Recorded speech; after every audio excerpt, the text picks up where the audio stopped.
Clover, seu ex-namorado Max, suas amigas Nina e Megan e o namorado de Nina, Abe, estão tentando descobrir o paradeiro da irmã desaparecida de Clover, Melanie. O grupo para em um posto de gasolina de onde Melanie enviou um vídeo. E Clover conhece o frentista Hill. Ele afirma que as pessoas costumam desaparecer na estrada em direção a uma cidade mineradora chamada Glore Valley. O grupo viaja até a cidade, mas fortes chuvas os obrigam a buscar abrigo em um centro de visitantes. No entanto, a chuva afeta apenas a região ao redor. No centro de visitantes, Abe encontra uma parede repleta de cartazes de pessoas desaparecidas, incluindo a de Melanie. Ao cair da noite, Nina assina o livro de visitas do centro. Explorando o andar de baixo, o grupo encontra outra casa abaixo do centro.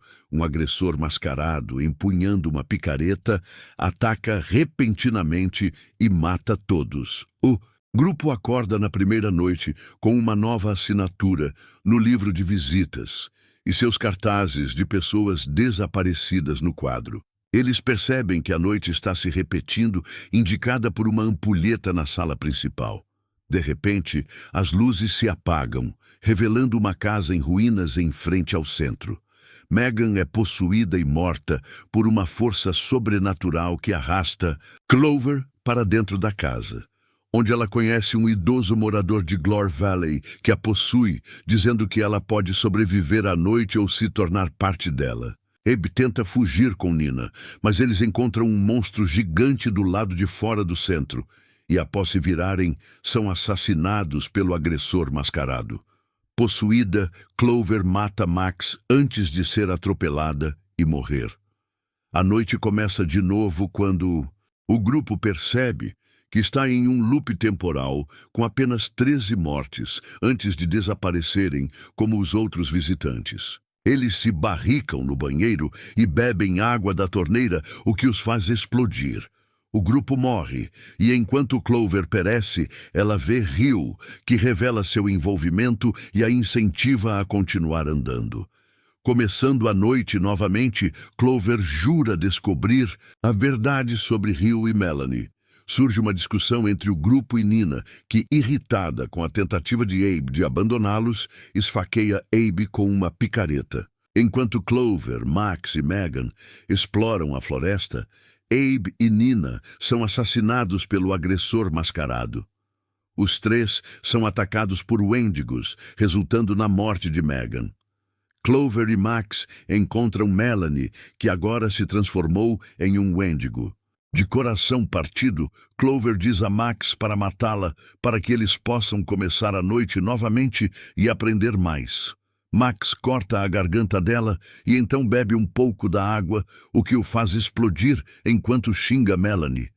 Em busca de respostas, o grupo descobre que Glore Valley afundou após um desastre de mineração, matando centenas, e que Hill foi trazido para atuar como terapeuta para os sobreviventes. Eles encontram uma fita VHS mostrando que aqueles presos no centro são transformados em Wendigos após serem mortos na 13ª noite.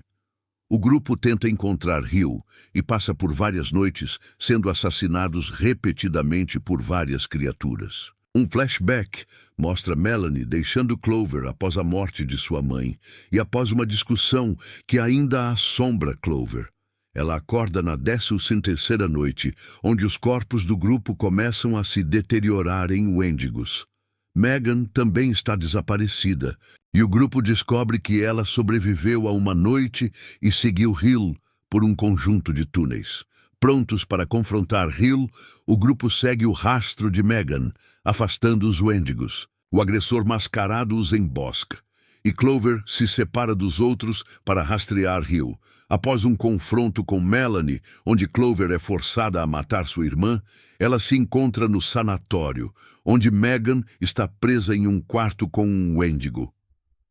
Clover confronta Hill, que revela que está realizando experimentos, e as criaturas enfrentadas são, em parte, manifestações da depressão e dos medos de Clover. Hill coloca seu café em sua mesa e Clover o coloca sob água da torneira, pingando e letal, e ele explode após ingeri-lo. Ela recupera as chaves e liberta Megan. Os outros conseguem matar o agressor mascarado e o grupo foge pelos túneis, perseguido pelos Wendigos. O grupo consegue escapar dos túneis a tempo enquanto a ampulheta se esgota e o sol nasce. Agora, livres do loop temporal, o grupo se afasta do centro. Enquanto isso, um sistema de vigilância no escritório de Hill muda para uma cabana coberta de neve, onde um carro para e o assobio de Hill pode ser ouvido. Enquanto que a cada 2 anos prometem adaptar Resident Evil com mais fidelidade aos jogos, os títulos que estão sendo adaptados pela primeira vez parecem não fazer parte desse plano de agradar aos fãs, uma vez que a preocupação dos estúdios é em utilizar o mínimo do lore e apelar para uma base familiar ao respectivo gênero. Um exemplo disso é o recente, um filme Minecraft, seguindo à risca a estrutura do grupo improvável em longas de ação e aventura semelhante aos moldes do requel de Jumanji, principalmente quando o universo Minecraft é abordado como um mundo mágico escondido. E no caso de Until Dawn, parece se juntar ao infame Five Nights at Freddy's, ao ignorar a mitologia a que pertence, a fim criar algo formulaico e tosco para atender aos parâmetros de um terror comercial. Lançado em 2015, o game tinha uma base conhecida para o público de filmes de terror, ao reunir 10 jovens adultos em um chalé numa região isolada. Depois, transformava esse molde em uma história de vingança e luta pela sobrevivência, e no roteiro de Blair Butler e Gary Dauberman, com referências como Pânico na Floresta, Pânico na Neve e Abismo do Medo, para se inspirar ao levar a mitologia dos Wendigo para as telonas. Considerando as características em comum, como a ambientação, a dupla optou por contar essa trama com protagonistas adolescentes. Mas até antes das primeiras exibições do filme para a imprensa, parecia que Until Dawn, Noite do Terror, se tratava de um terror pop, digno de ser chamado da farofa do ano. Porém, não demora muito para os problemas da produção ficarem escancarados. Uma vez que estamos diante do tipo de filme que quer subversivo, inteligente, mas de uma forma pretensiosa, com os diálogos expositivos que anunciam a cena seguinte, explica as falas, explica tudo o tempo todo. Se o jogo podia ser visto como uma carta de amor ao slasher, o filme quer ser visto como uma carta ao terror e seus subgêneros, ou seja, pega uma estrutura simples para ampliar o leque de referências. Embora a direção característica de David F. Sandberg em brincar com cenários e easter eggs, a exemplo da boneca Annabelle, seja reconhecível, não foi o suficiente para lidar com a falta de desenvolvimento de Until Dawn em trabalhar suas ideias.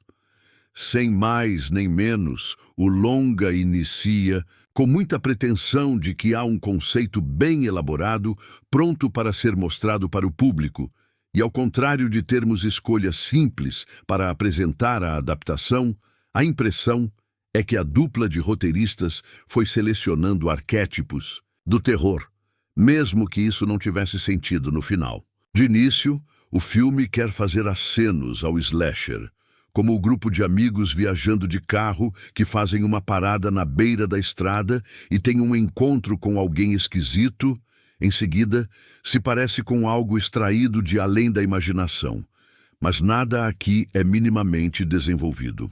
A ideia era fazer como no jogo, um filme dinâmico em que a cada noite os personagens experimentariam um terror diferente e, para isso, os roteiristas se inspiram em nomes que vão desde a O Segredo da Cabana, qualquer filme com lapsos temporais, e até Jogos Mortais, o que rende sacadas divertidas, como a cena do banheiro que buscam superar o que inicialmente parecia um slasher.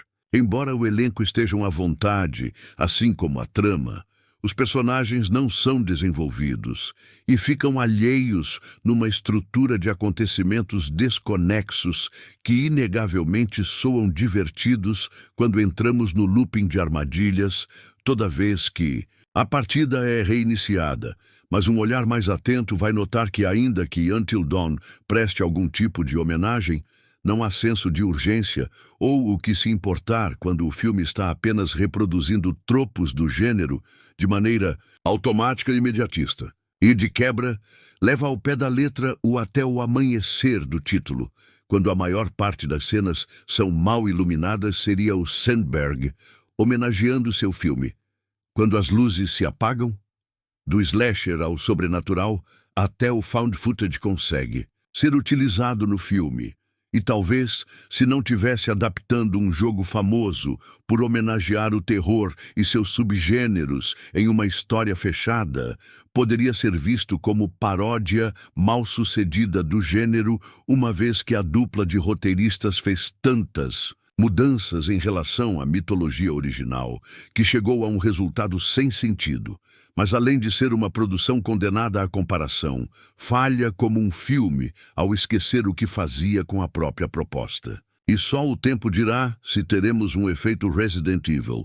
Alguém vai conseguir adaptar tão bem que parecerá um gameplay. Ótimo filme de terror. Já joguei o game e sempre achei difícil ser adaptado para um filme por se tratar de um jogo de múltiplas escolhas com bastante finais alternativos. Daria mais certo para um seriado de TV. O filme, com boas referências, sustos, mortes e o conceito de loop temporal, foi uma boa sacada. Lembra muito como perdemos nos jogos em geral e reiniciamos a fase para poder passar.